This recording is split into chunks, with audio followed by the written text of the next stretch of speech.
Hi, welcome to New Brunswick, a land full of trees, wildlife, and a variety of resources.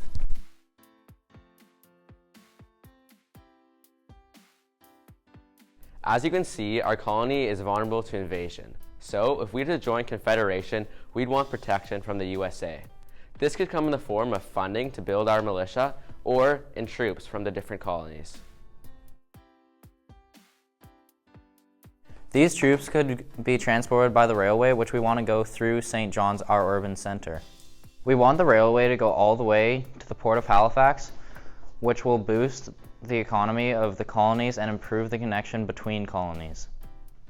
It will be easier to transport goods even in winter, and in the event of a disaster, other colonies could help with disaster relief. This brings us to our next condition. We would like the support in the event of a disaster. This could be an invasion, forest fire, or flood. If colonies helped us rebuild after an event like this, it would be easier to reconnect with the railway and clean up any damage because of the fall. Nova Scotia and the port of Halifax will be isolated from the other colonies, leaving them very vulnerable. Ottawa must be the capital of Canada, as it is accessible by all the colonies while simultaneously being naturally protected by the mainland. In consideration of the overall French population, we can agree to Montreal becoming our financial capital, as it is at the center of all the trade routes going inland. Finally, we believe that it is necessary for English to be our official language.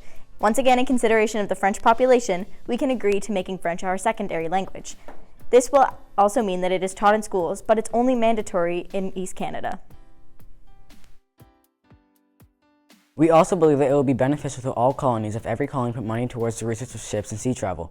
This doesn't mean building ships necessarily, but rather researching on how to make faster, safer, and bigger ships. This would improve the economy and the trade of all the Maritimes and the mainland colonies, as sea travel would become faster and trading would become quicker and more effective. Demands are not unreasonable, as many would improve the protection of Canada and would improve the economy of other colonies.